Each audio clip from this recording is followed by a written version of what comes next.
This bulletin proudly brought to you in association with Alex Campbell's Menswear.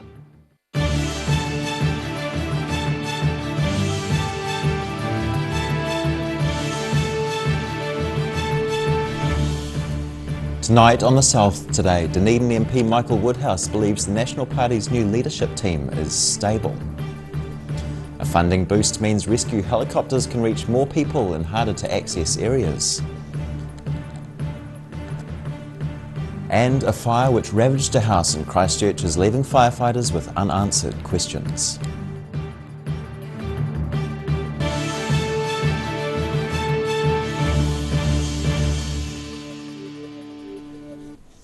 Tēnā koutou katoa, kia ora, I'm Simon Anderson.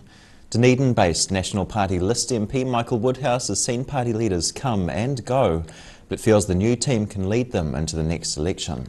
Christopher Luxon was elected unopposed this week after former leader Judith Collins dropped an historic bombshell leading to her downfall. Putting his best foot forward for another day at the office after a long week in politics. Well, look, yesterday was the last day of spring, and there was certainly a spring in the step of the National Caucus as they came through what was a really difficult period.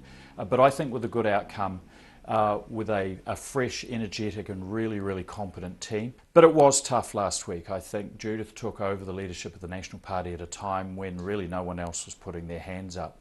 And she's managed through a difficult time over the last 15 months. But obviously last week's revelations and the actions that she took led to a lack of confidence by the caucus in her, and that led to her stepping down. Michael Woodhouse has served in government and in opposition under John Key, Bill English, Simon Bridges, Todd Muller and Judith Collins. But he believes Christopher Luxon and Nicola Willis will unify the party going forward. Look, Nicola's been there for 4 years, and prior to that she was in the leader's office when John Key was Prime Minister, so she's seen life on both sides of the fence. She's also an experienced commercial manager with Fonterra, and so she brings a range of skills. He's previously served as Immigration Minister, Health and Finance Spokesman. Luxon said shadow cabinet roles will be allocated this week, and Woodhouse says he'd be keen on a couple of options. Obviously the winds of change are blowing through the National Party, and I'll stand by for whatever role is required by me of the leadership team. And that's going to be their prerogative. I think I've got a number of skills, and we'll just see how they're going to be used. Christopher Luxon has been challenged in the media over his position on sensitive issues, including abortion and same-sex marriage. In early media interviews, Luxon has said while he's pro-life, his deputy, Nicola Willis, is strongly pro-choice. Those are questions of conscience, and I trust the collective conscience of New Zealanders as articulated through their House of Representatives. It is that. It's a broad range of views, but we come to the right place on behalf of Kiwis. What's really important to Christopher is that he brings a number of attributes to the role. Michael Woodhouse says there are only 16 days before Parliament goes into summer recess. He believes following this year, politicians from across the House, as well as all New Zealanders, will be looking forward to a break. In Dunedin, The South Today. Only those who are vaccinated will be able to set foot onto Otago University campus next year. That's if a proposition by the university comes into effect. The University of Otago is wanting to make COVID-19 vaccinations or government-approved exemptions compulsory. It means all staff, students, contractors and visitors would need to have either an exemption or proof of a COVID-19 vaccine. If approved, the rule would come into effect on January the 10th. The rule follows the university's mandatory vaccinations for those staying in residential colleges in 2022. The university is consulting with staff, and the decision will be announced next Tuesday. A funding boost will see parts of the south better covered in an emergency. The donation will allow Otago Regional Rescue Helicopters access to newer routes and save more lives. Making the otherwise impossible possible. A boost of new funding was celebrated yesterday at Heli Otago Limited, which will allow Otago Regional Rescue Helicopters to reach areas previously unavailable. The Otago Rescue Helicopter Trust received the $320,000 donation from the Otago Service Club Medical Trust.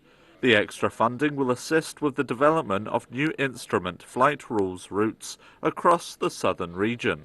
I think it's amazing news. This will definitely save lives, being able to get into these remote areas in bad weather and at night and in conditions where they can fly lower down to the ground. The routes have been under installation for a while, with the recent donation given the Helicopter Trust enough funds to get across the line. So it's been really fortuitous that the Services Club Medical Trust, they're winding up after a long and fantastic history, donating money to the region for medical services.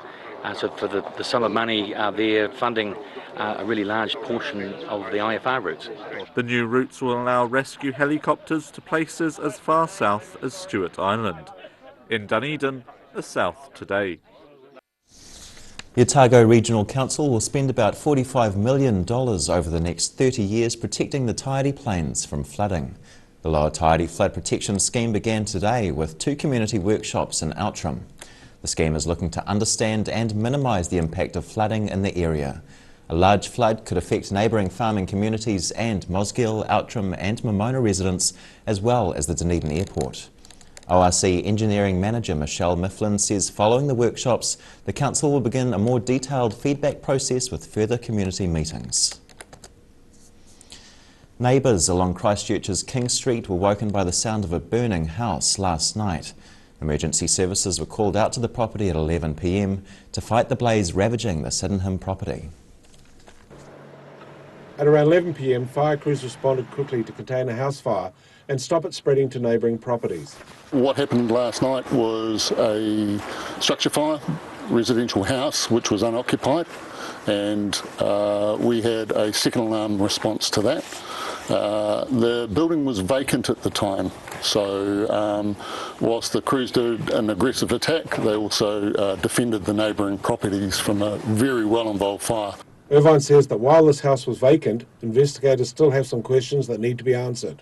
At the moment we're still investigating the fire, so what we're looking for is signs of forced entry because the building was vacant, so we're treating this as suspicious. Next door neighbour Jason Alexander woke to the sound of the fire and says the neighbouring house had been vacant for the past 3 weeks. I've been hearing some people banging around, clanging in there, but I haven't seen them. He said he and other neighbours used a hose to fight the fire until the fire crews arrived. The hissing and the crackling of the fire, because I only just woke up about 10 and just look out the window and I can see the trees, flickering like lights. But yeah, I didn't know it was that bad. Irvine has a message to homeowners. This proves the fact that fire's really fast, and we need people to understand that smoke alarms are going to save their lives. So whilst this property was vacant, we hope that people will take the responsibility of checking their smoke alarms and having that escape plan. In Christchurch, the South Today. Whaiakine still to come on the South Today. An idea to protect the sleep of Dunedinites could ruffle a few feathers. And we check out the action from a mountain biking event in Alexandra. See you soon.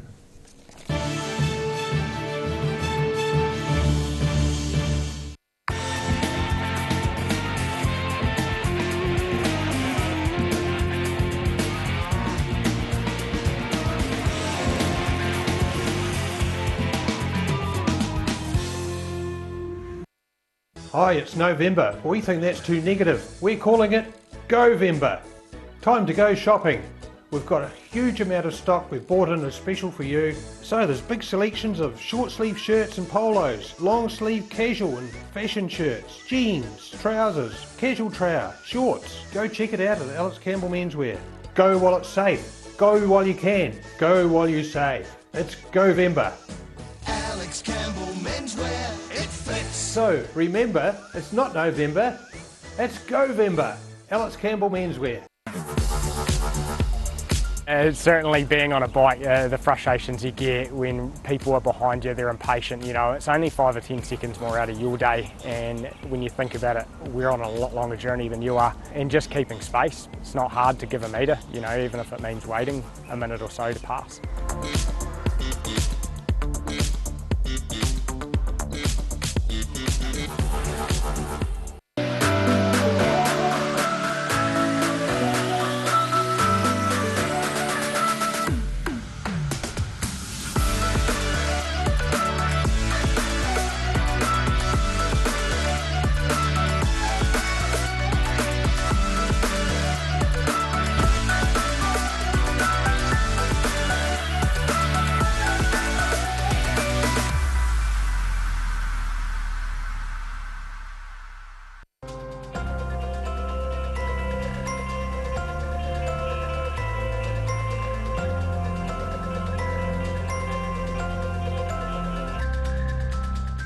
A poorly maintained heat pump can lose up to 35% of its output. The Mr. Heat Pump Cleaner team are experts. Their specially developed chemical wash is totally biodegradable. Call Mr. Heat Pump Cleaner and get the job done by the professionals. If you're at risk of developing melanoma skin cancer, you owe it to yourself to have a mole map. Mole map is coming to your area. Phone today to make an appointment. It could save your life. Your love lifted me higher than I've ever been lifted before. So keep it up, keep on lifting.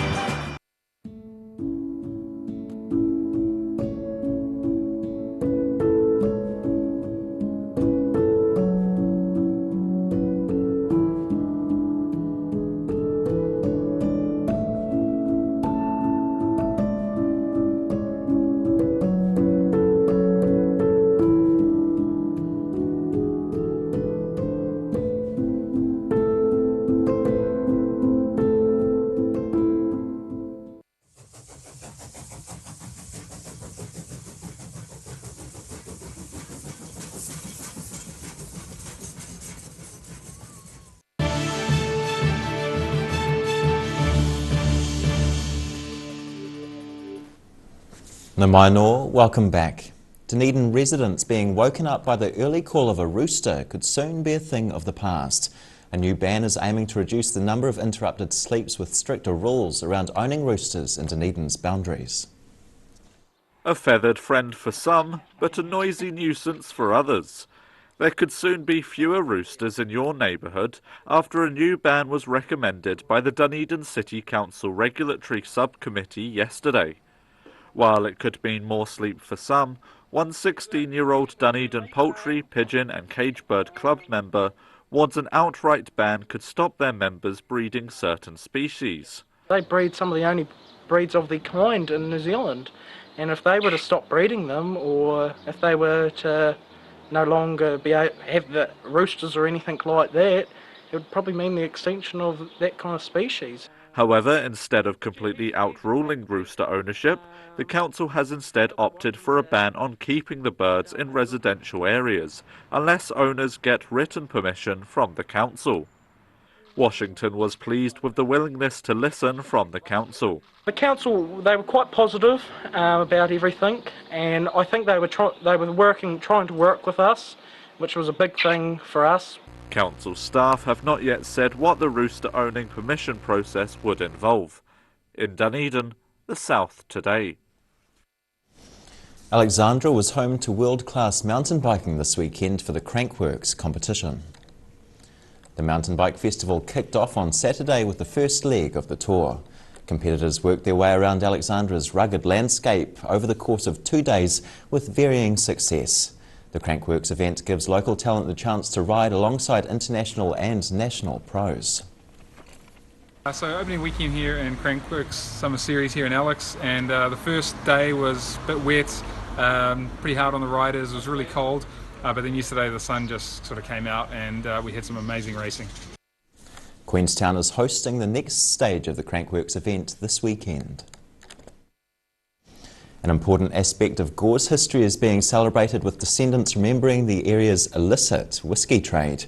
The Bay Moonshine Museum has received a significant upgrade which has been opened to the public.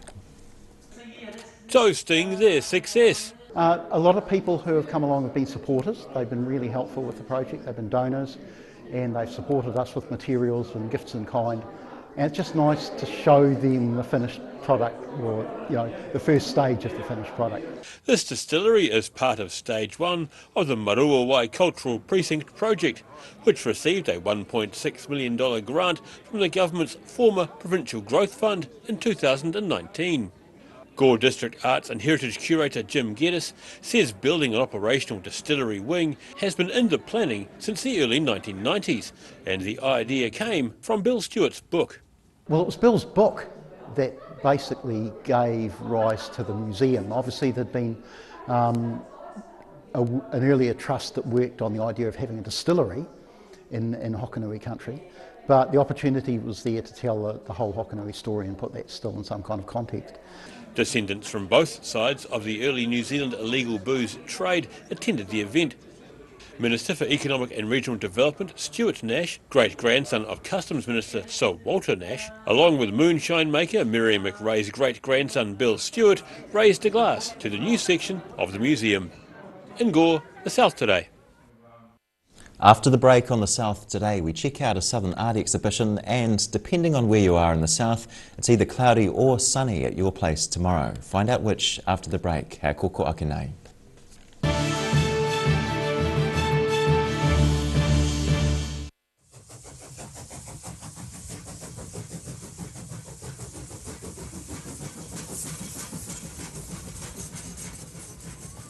If you're at risk of developing melanoma skin cancer, you owe it to yourself to have a mole map. Mole map is coming to your area. Phone today to make an appointment. It could save your life. MTF Finance can help you turn the key on your next vehicle with a loan made just for you. TCs and lending criteria apply. Hi, my name's Matt and I'm the Dines Group CEO. Dines is a company that's focused on selling logistics solutions to its customers. We're passionate about selling efficiency, and we've been selling efficiency for over 50 years now.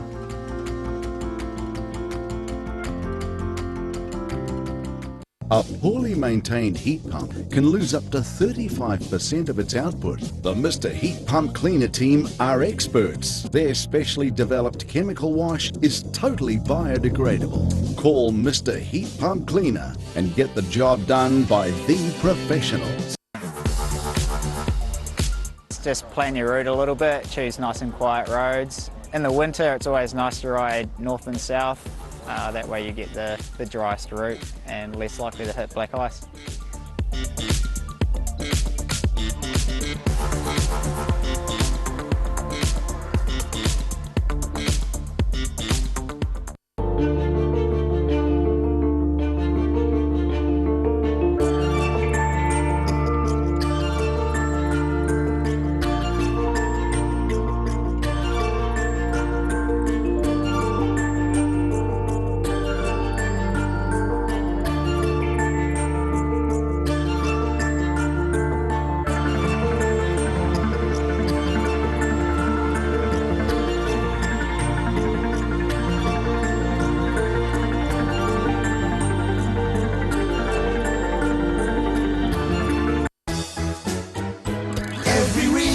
Every season, we're proud to dress the region.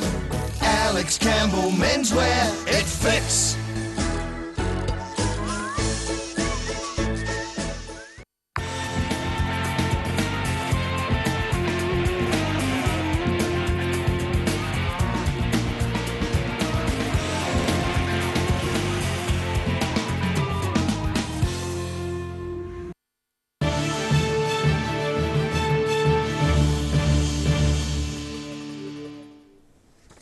Hoki mai anō.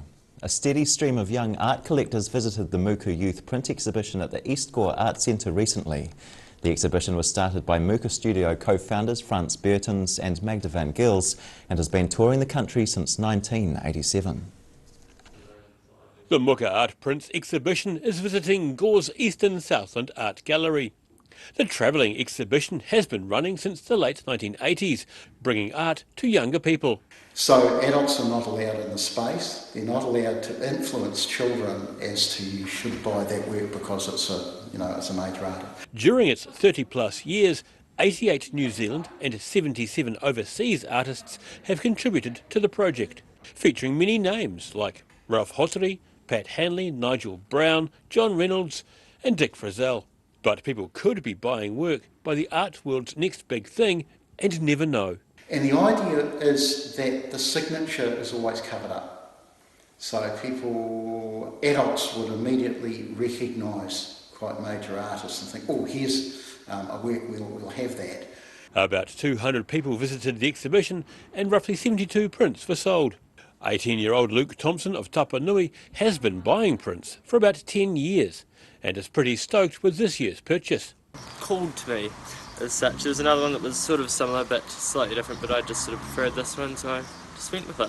No, I've been doing it for quite a few years, probably since might have been 6 or 7. This year he chose a print by Danish artist Henrik Drescher and is yet to find a suitable place to display the print in his collection. In Gore, the South Today. And now recapping tonight's top stories on the South Today. Dunedin MP Michael Woodhouse believes the National Party's new leadership team is stable. A funding boost means rescue helicopters can reach more people in harder to access areas. And a fire which ravaged a house in Christchurch is leaving firefighters with unanswered questions.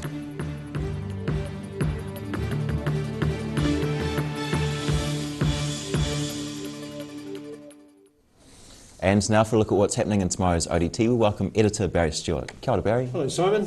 Another big day tomorrow, or midnight tomorrow, the introduction of COVID passes from midnight as the South settles into life in the orange zone. So in the new lane. Look out for that. So we talked to the workers and business owners about their concerns about policing of the vaccine passes. Staff are also concerned about the backlash that they're already getting about the COVID restrictions. So a lot of uncertainty there and a few concerns. So we've canvassed that, so a good story there. University of Otago, interestingly, is proposing making COVID-19 vaccinations or government-approved exemptions compulsory for all staff, students, contractors and visitors to the campus next year. So that's across the board. In sport, we have a chat to Otago basketballer Sam Timmins, who is having a season with the Breakers, and we're just finding out with what life is like in the top league. That's great, Barry. Thank you very much. Thank you. And time now for a look at the weather. Tonight's weather proudly brought to you by Mole Map. Starting with today's southern view taken of street art in Dunedin. Looking at the situation, another few days of north to northwesterly airflow ahead with mild, humid weather and plenty of cloud for eastern areas. It's cloudy and consistent in the North Island, with Westport and Greymouth both on 21 degrees. It's cloudy in the northeast too, Nelson on 20, Blenheim on 21. And cloud right down the Canterbury coast as well, 17 in both Kaikoura and Christchurch. Ashburton reaches 21 degrees. To the southern towns, cloudy on the coast here too. The Catlins experiences moderate northwest winds with 17 degrees, warmer with lighter winds inland on 22 or 23. The central towns are looking fine, just light northerlies across the region, and while it's mild in Te Anau on 18 degrees, it's warm everywhere else, 26 or 27. Further north, as we distinguish between the inland and coastal towns again, Twizeland or Marama are fine with light northerlies on 26 and 27 degrees, and it's cloudy on the coast here too, both towns experiencing moderate northeasterlies and 18 degrees. In Dunedin tonight, a coastal town, it's cloudy with northeast winds and an overnight low of 12. Morning cloud both tomorrow and Friday breaks as the days progress before returning at evening. Fresh northeasterlies becoming and going at 17 and 13 tomorrow. Friday, one better, 18 and 13. And in Invercargill, sun mist tonight with an overnight low of 6, and mostly sunny tomorrow and Friday, just some high cloud pushed along by moderate northerly winds. 24 and 9 tomorrow. Friday, it's 25 and 9.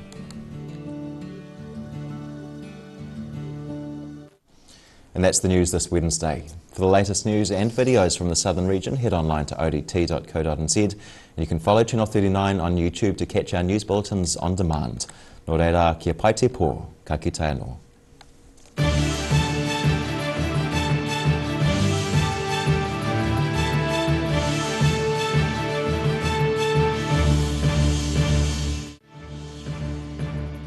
This bulletin proudly brought to you in association with Alex Campbell's Menswear. Public interest journalism funded through New Zealand On Air.